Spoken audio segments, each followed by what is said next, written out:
get together. We recognize that this is the fast that God has chosen. Are you hearing what I'm saying? The words of Isaiah 58, verses 6 to 7, mull over them all week, because this is the fast that the Lord has chosen. We have got to recognize that we can't just exist anymore in a vacuum. It is not working. It never worked 400 years ago. It's not working today. We can't, oh my God, save me, and be submissive to an authority that does not recognize our rights as human beings.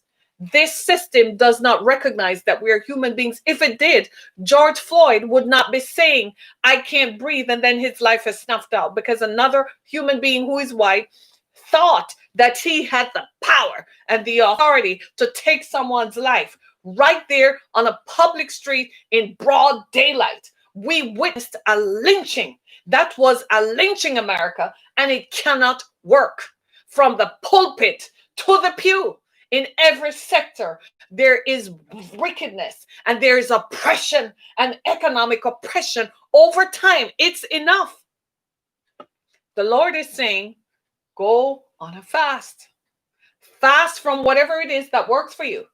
Fast so that this wickedness can come to an end. And we want it done expeditiously, but we got to be patient with the process, recognizing that it's been 400 years of generational trauma. I talked about this endlessly, about the science of epigenetics, about how the violence has so been inbred into our DNA that we have lived with violence, that we expect and anticipate violence even in our homes. There's no peace and no comfort. If you make a mistake and your alarm goes off, and you stand there saying, oh my God, they're going to come with guns blazing. You are so traumatized, you can't even make the mistake of opening your door with your alarm on. You don't want to make the mistake of driving down the street and miss a stop sign. You don't want to make the mistake of going through on the yellow, because they will see the other white people go through on the yellow, but you are the one who gets pulled over. And you don't just get pulled over and processed like with the dignity of a human being. You're taken out of your vehicle and handcuffed in front of your family, so your family feel dehumanized and helpless. That system has got to stop. The Lord says fast so we can get past this. This oppression, this systemic oppression, has got to go.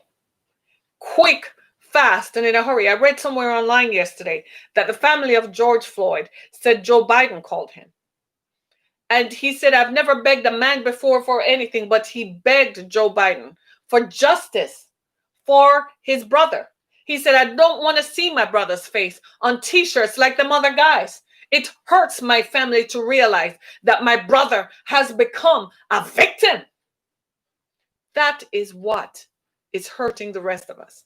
We have sons. I have brothers-in-law. I have nephews. My children's, my daughters. I have sons who weren't born to me. They're my friends' sons. They're friends of friends' sons. They're all mine. I don't want to see their faces on a t-shirt. I don't want to get the phone call or the text message that something untoward has happened to a member of my family. It is not well with my soul. And it should not be well with your soul. We have a situation where white nationalists are infiltrating and penetrating civil rights protests in an effort to get the police to retaliate against Black protesters. This is not good. It's a breeding ground for disaster. That's not what this is about. We are talking about a system of oppression that has prevailed and that has to be brought down. We're talking about a system that alienates and isolates Black people, so we feel like victims and we feel like prisoners in our own homes and our communities. Where Black children go to college and graduate with degrees and they're eminently qualified, sometimes even overqualified. How many times have you come across Black people, young Black people, old Black people with 2 and 3 degrees? Why are they more qualified than their white counterparts who is supervising them? This has got to stop. That's systemic oppression. And if you follow the trail of the money, you will find that you with 3 degrees earn $10,000 to $20,000 less than the white person who barely graduated community college, if at all. If at all. That's the system of economic oppression that we live under. And then you're asking us now you're going to ask us to sit back and take it easy and be patient. We've been patient for 400 years.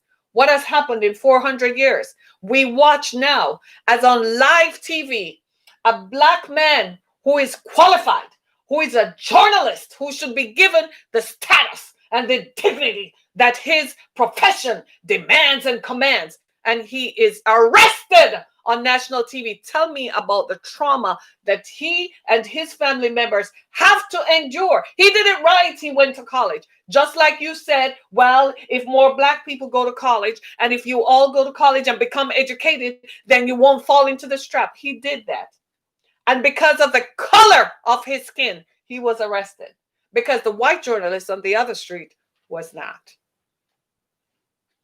That's the system that has to come. And the Lord is saying, fast. And we're like, huh? And he's saying, fast. So you go to the scriptures now to say, well, where has this ever worked for people? And you find that it actually has worked for people. That's part of the system. In fact, if you fast forward to the New Testament, what did Jesus say? He said some of these troubles can only come out by prayer and fasting.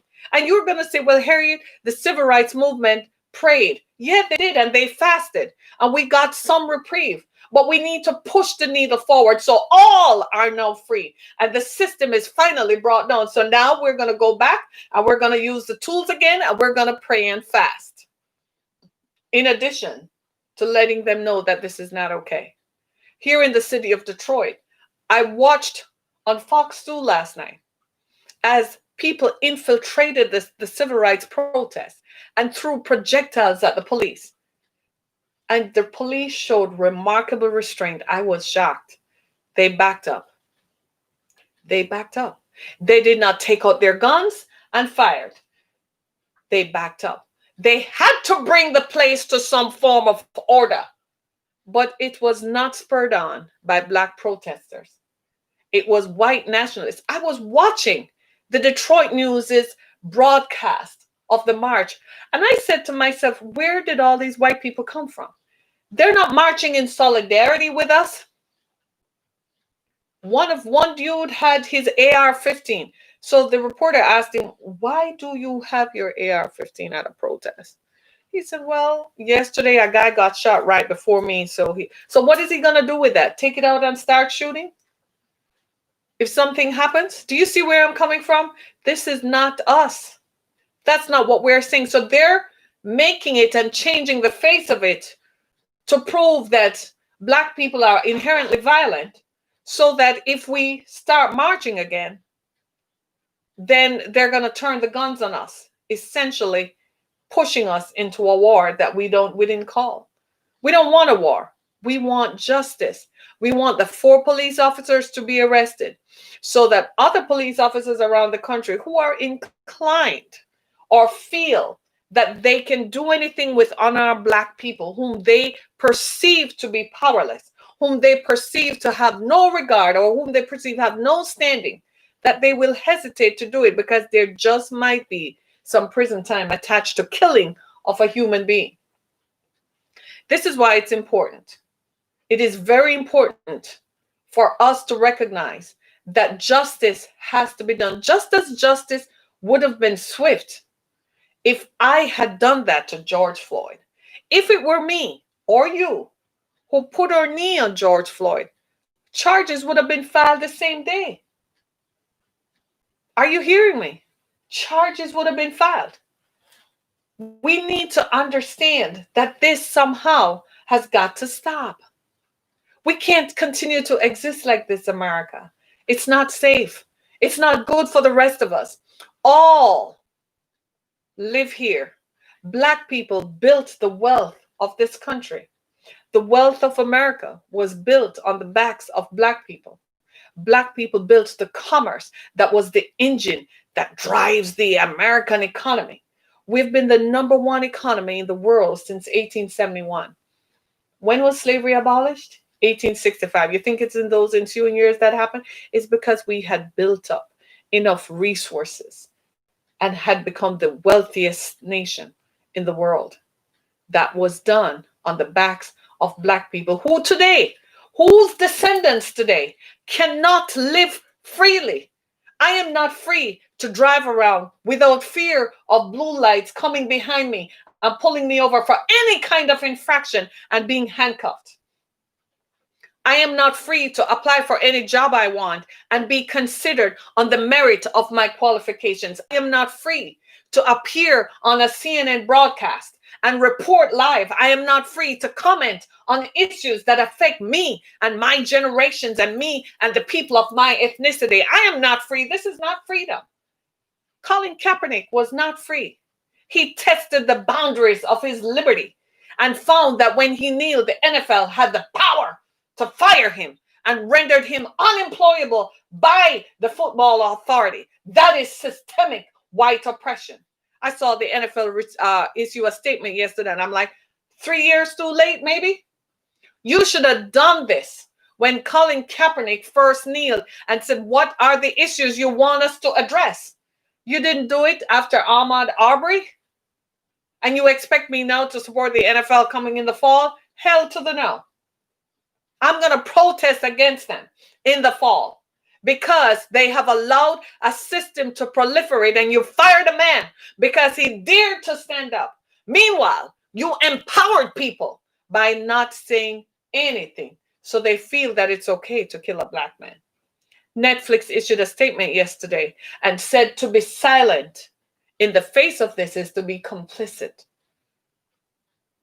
Wow, that is the truth. I can't stay silent. Even though George Floyd was not my blood relative, we're still connected by the blood of the commonality of the ancestors who went before us. We're still connected by the color of our skin. I have relatives. I have brothers and cousins and nephews and sons of sons of sons. My heart is bleeding today because I don't know which one of my friends, I don't know which one of my male relatives will be the next George Floyd or the next Ahmaud Arbery or the next Breonna Taylor. I don't know, and I don't want to find out the next Trayvon or the next Tamir Rice. I don't know the next Eric Garner. It is enough. It is enough. The systemic oppression that causes people of color to can't find a job. George Floyd attended Texas A&M. What the heck is that all about? Why was he working as a security guard in an obscure business when he attended college? In the meanwhile, there are people, white people, working in positions where they shouldn't be because they're not qualified to be there. That is the system that has to change. Why haven't you seen my face on the national news? And I have 3 books behind my name. Do you know if I were white, how I would be lauded? I would be on a pedestal, earning 7 figures. Why is it that black actors and black actresses in Hollywood are not given the same jobs and paid millions of dollars? Show me a black actor or actress in Hollywood who is making 20 million per film. Meanwhile, some little white girl who has no calling to her name shows up and she's getting 15 million per film. Remember that girl who acted in the Hunger Games? Jennifer, whatever her name is. Nobody had ever heard of her. Yet she was making millions of dollars per film, has no talent. 1 film to her name with credit that looked good, barely. And yet they made a mountain out of it. Meanwhile, the Angela Bassetts, the Kerry Washingtons, the Alfred Woodards, the Viola Davises, the Halle Berrys, and the list goes on, receive nothing for their talent. That's the system of economic oppression.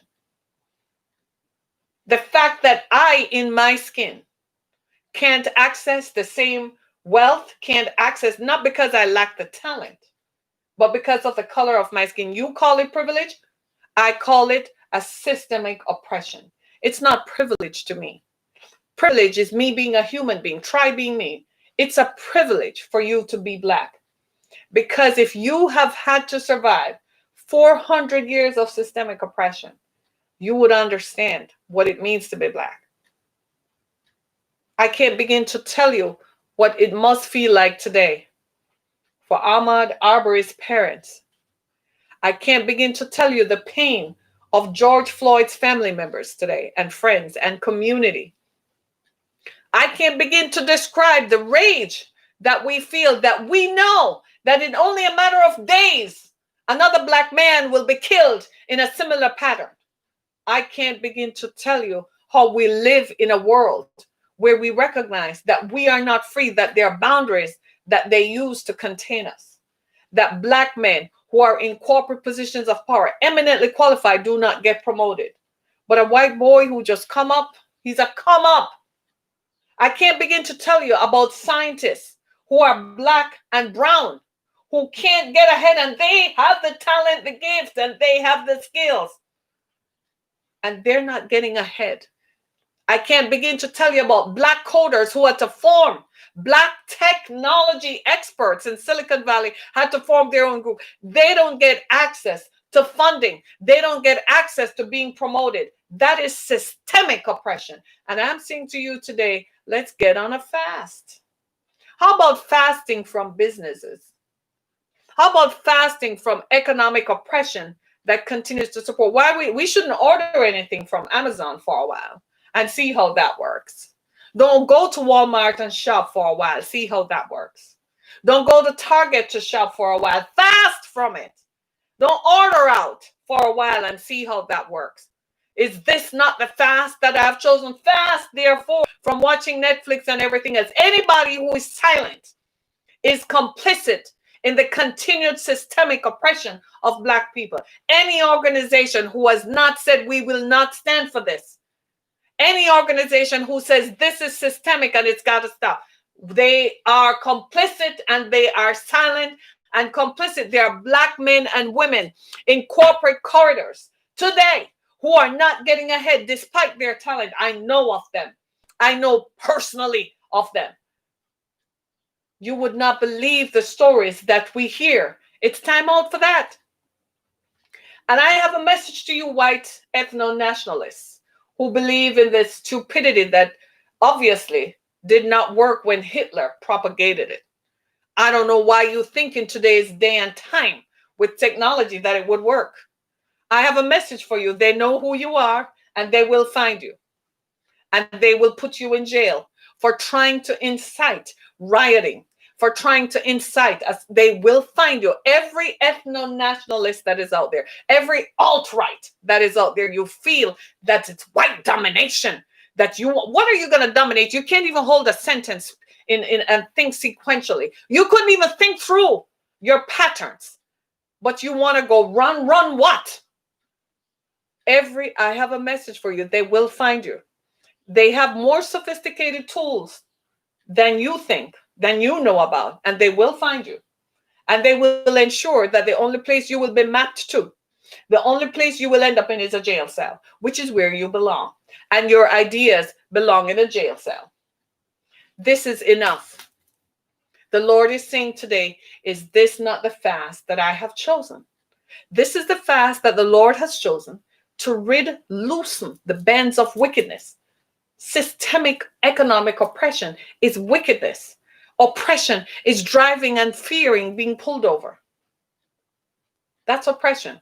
Oppression is going to apply for a job and you have the qualifications, but they won't hire you because of the color of your skin. Oppression is a Black actor in Hollywood not getting the role, even though they are more qualified and more talented because of their color.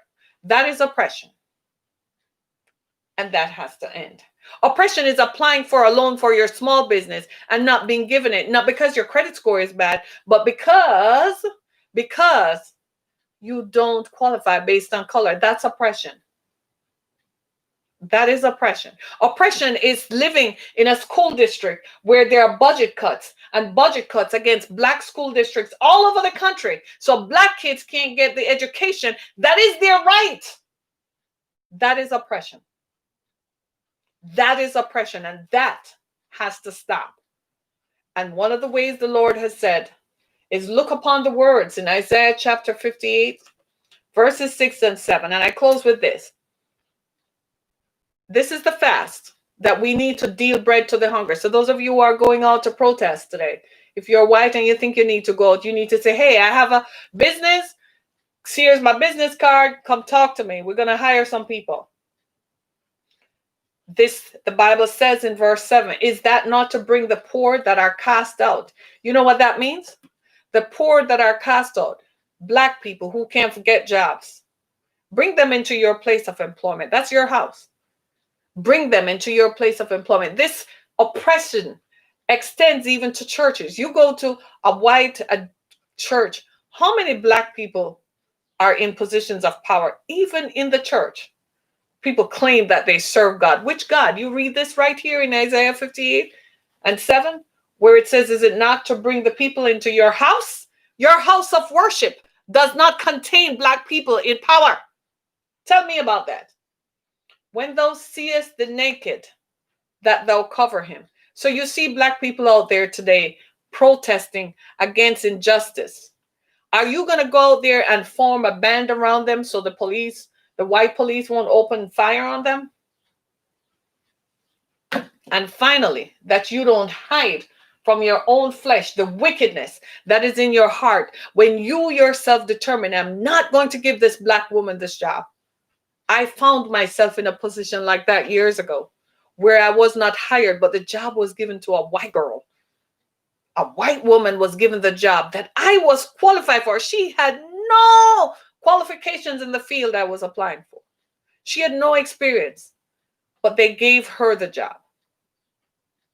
And you want to tell me that this is not, you are not hiding from yourself when you have to confront your own wickedness, when you have to come face to face with the fact that, yeah, I can say my ancestors did it, but how have I not done it when I did not okay that loan for somebody who needed it? How have I not done it when I turned away somebody applying for a college admissions? How have I not done it when I didn't give them the promotion that they were due? How have I not done it by turning my back when I saw the oppression in the school of my neighbors, black kids being oppressed? How have you not? How do you confront the wickedness of your own flesh? My God, but you call yourselves a good person. You call yourselves a Christian, and you are suing governors across the country so you can have liberty in your churches. No, you just want to have access to people's pocketbooks and bank accounts and debit cards. Let us just be clear about that. You're not concerned. Do you stand up? Do you stand up and defend the rights of people, that unarmed black people will not be shot in the streets and be knelt on like you're nobody? What if that were my face that you saw on the back of a t-shirt? What if that were me on the ground being mistreated? Do you know what it's like to be black? To walk around in stores and people walking around behind you as if? What if? Try being black one day. This is what the Lord is saying. We need to collectively go on a fast. It works. And we need to do that. And we need to do it quick, fast, and in a hurry to bring closure to this endless season of violence. It's been endless. We're all so traumatized. We go to parties. We listen to music just so we don't have to think about it because the news cycle is going to contain it. Sometimes we literally just scroll past it because we don't want to have to engage in it. I have a message for some of you black folks who have become the arbiters and the messengers of the establishment. You have sold yourselves out because you tell yourselves you live in a cocoon. And you tell yourselves that this can't happen to you. And you put out messages on Facebook that you need to improve your credit score so this won't happen to you. And you need to own your own business and you need to go get educated. It's only a matter of time before you become marginalized. I can tell you that right now. It's only a matter of time. What you don't want to accept that is glaringly in front of you, that inequality and oppression does have a color, have a system. It's called color. They're using you to become the voice of the establishment and the messenger so that they look good politically.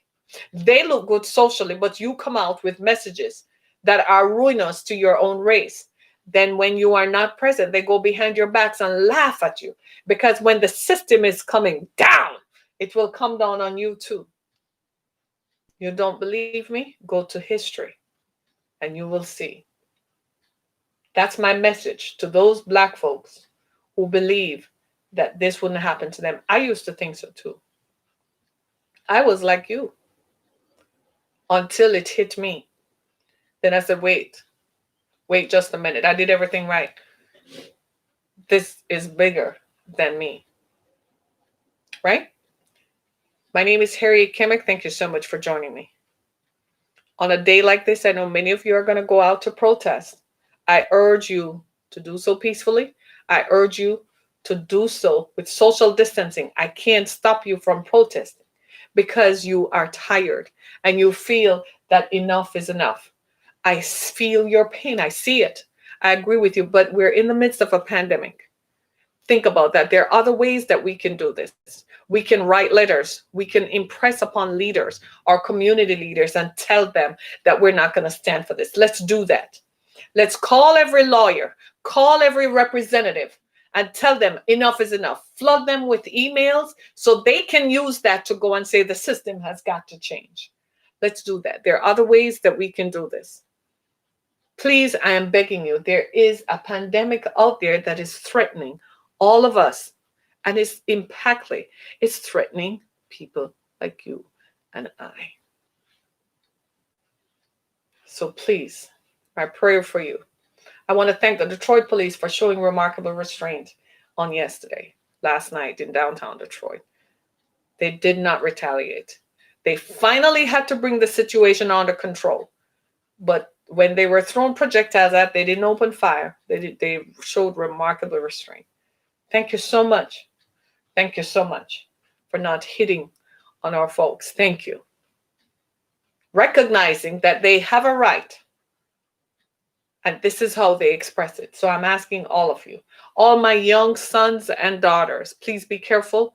We need you, the next generation, to lift this up. Please be careful today. Please, I am begging you. And I say this to the Hennepin County Attorney. The ball is in your court. I'd like you to file charges against those 4 police officers for first-degree murder. Thank you very much. Do it and do so quickly. It is your constitutional duty. Do it now. So I want to thank you, everybody, and to every ethno-nationalist and white nationalist out there. Please take a seat. Go sit down. Please take a seat. Please go take a seat. Not today. Not today. Thank you so much, everybody. My name is Harriet Kimmick. My podcast is Down to Earth. Thank you for being a part of it. Go to my website for more information about who I am and get my book, Through the Fire. It's available on Amazon.com and BarnesandNoble.com. Support us as we continue to provide economic relief to victims of violence around the country. I did promise to send the book out. It's not my fault. Amazon is slowly working towards delivering. And we understand that we're in a pandemic, so it's taking a while for these things to happen. Thank you so much, everybody. It's Sunday. Be blessed, everybody. Thank you so much.